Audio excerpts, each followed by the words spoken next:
Today we are going to discuss about linear programming problem LPP series, and this is the first problem from the Simplex method.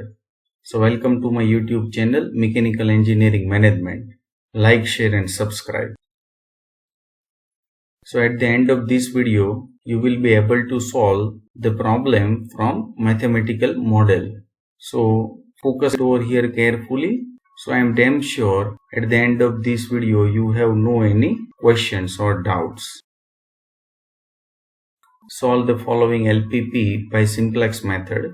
Maximize z is equal to 3x1 plus 2x2 subject to constraint 2x1 plus x2 less than or equal to 5, x1 plus x2 less than or equal to 3, and x1 and x2 both are greater than or equal to 0. So this is a mathematical model given to you, and we have to solve the problem. That means we have to find the values of x1 and x2, means decision variables, by Simplex method. Here name of the method is also mentioned in the description, so you have to follow the Simplex method only. But if in the examination the name of the method is not mentioned, then you have to select the proper method. So first of all, listen the selection criteria for the Simplex method. If all the constraints are less than or equal to type, then definitely you can apply the Simplex method. So here in this problem there are the two constraints and both are less than or equal to types, so you can apply the Simplex method. So first you need to convert it into the standard form. So start from the constraint. So 2x1 plus x2 plus s1 is equal to 5. Similarly for the second constraint, here both s1 and s2 are called as the slack variables. And you can understand the left hand side is less than right hand side. So s1 is added to the left hand side so that your inequality is now converted into equality. First try to understand what is exactly the meaning of the slack variables. Slack variable represents an unused resource in the form of time on machine, labor hours, money, etc. Since these variables don't have any profit, such variables are added to the original objective function with zero coefficients. So I can write the objective function as 3x1 plus 2x2 plus 0s1 plus 0s2. So both the slack variables are multiplied with the zero coefficient in the objective function. Now next, this is my earlier page that we have discussed. Now I am going to write over here both the constraint and objective function in the standard format. Now first you need to prepare the table. Also you have to remember the format of the table. So first start with the Cj. Cj is called as the coefficient of objective function, and here you can see coefficient of objective function are 3, 2, 0, 0. Next, there are two columns. One is for the basic variable column and second one is for the coefficient of basic variables. In the Simplex method, always your basic variables are the slack variables. So from each and every constraints, one basic variable. So here two constraints, so two basic variables are there, and these are s1 and s2. So I can write over here s1 and s2 are the basic variables, and coefficient of basic variable from the objective function, that is 0, 0. So I can write over here 0, 0. Now next, first you have to write the decision variable and followed by the slack variables. Next, bi, theta and fr. Bi is called as the right hand side of the constraints, theta is the minimum positive ratio, and fr is the fraction ratio. Theta and fr we will discuss later. Now look at the first constraint and write down the coefficient of these variables from the constraint 1. So here I have to write the coefficient of x1 from the constraint 1. So here it is 2. Then coefficient of x2 from the constraint 1, that is 1. Similarly, coefficient of S1 from the constraint 1, that is 1. S2 is not available over here, so you can write 0. So very simple. If I want to write the coefficient over here, then it is 2, 1, 1 and 0 for S2. Similarly, I can write the coefficient from the constraint 2, and that is 1, 1, 0 for S1 and 1 for S2. Now I can write over here Bi. So once again listen carefully. Bi is the right hand side of the constraint. So I can write over here 5, 3. Then Cj means coefficient from the objective function. So here coefficient of x1 from the objective function, that is 3. So I can write over here 3. Then coefficient of x2, that is 2. So 3, 2 and 0, 0. Now you need to calculate the Zj. So it is very simple. So listen it carefully. 0 into 2 plus 0 into 1. So you will get 0. If I want to write over here, then it is 0 into 1 plus 0 into 1. So that is once again 0. Next, if I want to write over here, then it is 0 into 1 plus 0 into 0. So it is 0. Similarly, you can write over here 0. Now next, that is Cj minus Z0. So here you can see Cj and here you can see Zj. So Cj minus Zj means 3 minus 0, that is 3. Similarly 2 minus 0, that is 2. 0 minus 0, that is 0. 0 minus 0, that is 0. So now if your problem is the maximization type, then you have to select the maximum positive value from the Cj minus Zj row. So here 3 is the maximum positive value, and so that you can say this is the key column. Now the selection for the key row, and for that you have to calculate the theta, that is the minimum positive ratio. So if I want to find the theta over here, then it is Bi upon corresponding value from the key column. So it is 5 by 2. Now if I want to write over here, then it is Bi upon corresponding value from the key column. So it is 3 by 1 means 3. Now name itself indicate it is always minimum positive ratio irrespective of the nature of objective function. So this one is the minimum one.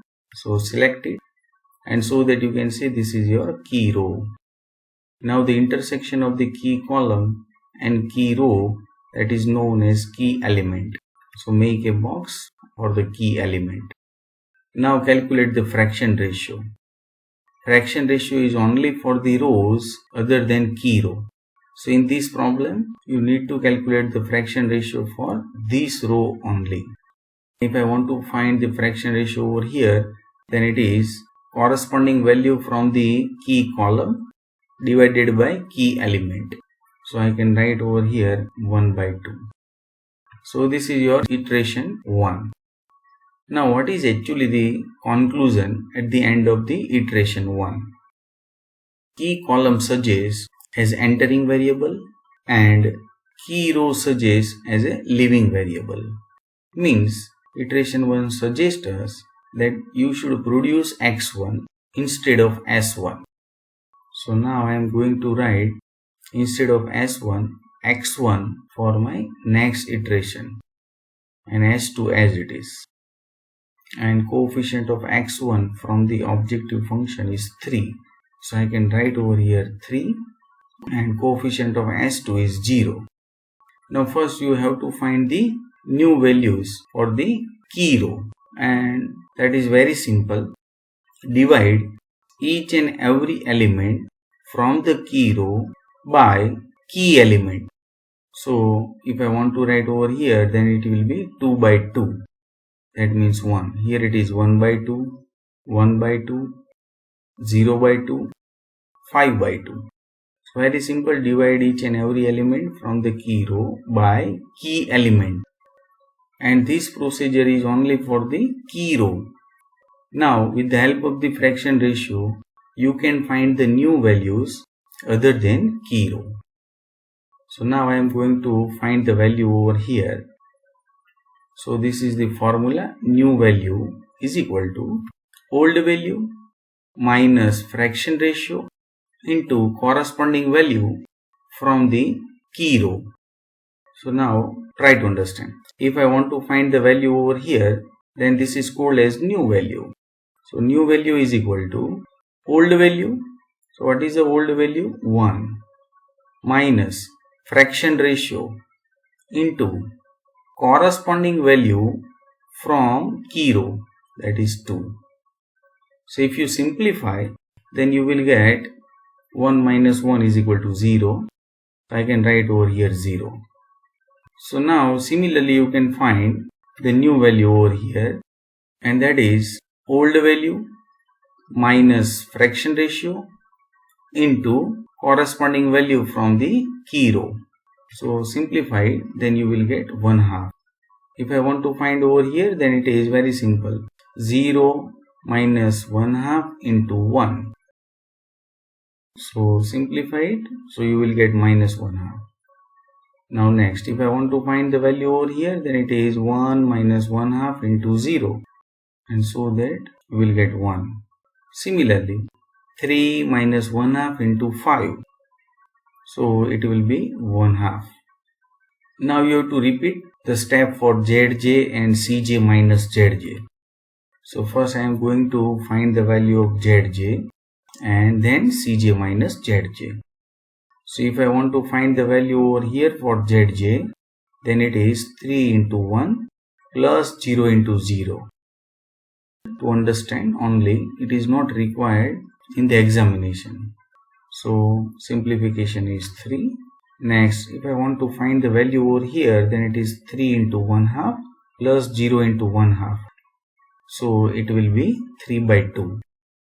Next, 3 into 1/2 plus 0 into minus 1/2. So you can say it is 3 by 2. Next, 3 into 0 plus 0 into 1. So it will be 0. Now I can find Cj minus Zj. So Cj is over here, Zj is over here. So 3 minus 3, that will be 0. Then 2 minus 3 by 2, that means 1/2. 0 minus 3 by 2, that means minus 3 by 2. 0 minus 0 means 0. Now once again, here the nature of objective function is maximize. So you have to select the maximum positive value from Cj minus Zj row. So here 1/2 is the maximum positive value. And so that this is the key column or iteration 2. Now find the theta for the selection of key row. So you know that Bi upon corresponding value from key column means 5 by 2 divided by 1 by 2, and so that you will get 5. Now here Bi upon corresponding value from key column, so 1/2 upon 1/2, that means 1. Now select the minimum value. So this is your key row, and the intersection of key row and key column is known as key element. So make a box over here. First find out the fraction ratio for the rows other than key row. So here I have to find the fraction ratio, and that is corresponding value from the key column divided by key element. So 1/2 upon 1/2 means 1. Now what is the conclusion at the end of iteration 2? So here this is your key column, means x2 is the entering variable, and this is your key row, means s2 is the leaving variable. So iteration 2 suggests you that x2 should be produced instead of s2. So I can write over here x1 as it is, and instead of s2 now I can write x2 for the iteration 3, and the coefficient of x1 3 as it is, and coefficient of x2 from the objective function is 2. Now first write down the key row. Here the second row is the key row, so first I am going to convert the second row, and you know that conversion of key row is very simple. Divide each and every element by key element. So 0 by 1/2, that means 0. 1 half by 1 half, that means 1. Minus 1 half by 1 half, that means minus 1. 1 upon 1 half, that means 2. 1 half upon 1 half, that means 1. You can find the values other than key row with the help of the fraction ratio. The new value is equal to old value minus fraction ratio into corresponding value from key row. So I can say 1 minus 1 into 0. So here you can see simplification. So it is 1. So I can write over here 1. Similarly, 1 half minus 1 into 1 half. Simplified over here, then it will be 0. Next, 1 half into 1 minus 1 half. So look at carefully over here, minus minus plus, and so that 1 half plus 1 half means 1. Next, 0 minus 1 into 1. So it will be minus 1. Next, 5 by 2 minus 1 into 1 by 2. So it is 4 by 2 means 2. Now you know that you should calculate Zj and followed by Cj minus Zj. So if I want to write the value over here, then it is 3 into 1 plus 2 into 0. So you will get 3. Similarly, 3 into 0 plus 2 into 1. So you will get 2. Next, 3 into 1 plus 2 into minus 1. Then you will get 1. Next, 3 into minus 1 plus 2 into 2. So you will get 1. Now Cj minus Zj. So Cj minus Zj means 3 minus 3 is equal to 0. Next, 2 minus 2 is equal to 0. 0 minus 1 is equal to minus 1. 0 minus 1 is equal to minus 1. Here, observe carefully. If you will get the values in Cj minus Zj are either 0 or negative, then your problem is over. That means there is no need to calculate the next iteration. Now I can calculate the final maximum value of Z. That means over here. So it is 3 into 2 plus 2 into 1. As you have calculated these all values. So that you will get Z is equal to 8. And your answer is x1 is equal to 2 and x2 is equal to 1. The values of these basic variables from BI column. So my answer box is x1 is equal to 2, x2 is equal to 1, and so that your maximum Z is equal to 8. Now try to understand what we have done in this simplex method. So at the end of first iteration step, if I want to find the Z, then it will be 0 into 5 plus 0 into 3. That means 0. So initially Z is equal to 0. But at the end of iteration 1, they have suggest that you should produce x1 instead of s1. And so that Z is improved over here. If you calculate 3 into 5 by 2 plus 0 into 1 half, then you will get Z is equal to 7.5. So your Z is improved. Now at the end of iteration 2, simplex method suggests that you should produce x2 instead of s2. And so that further your Z is improved. So in simplex method your Z is gradually improved at the end of the iteration steps. So thanks my dear friends. Press the like button to appreciate this video.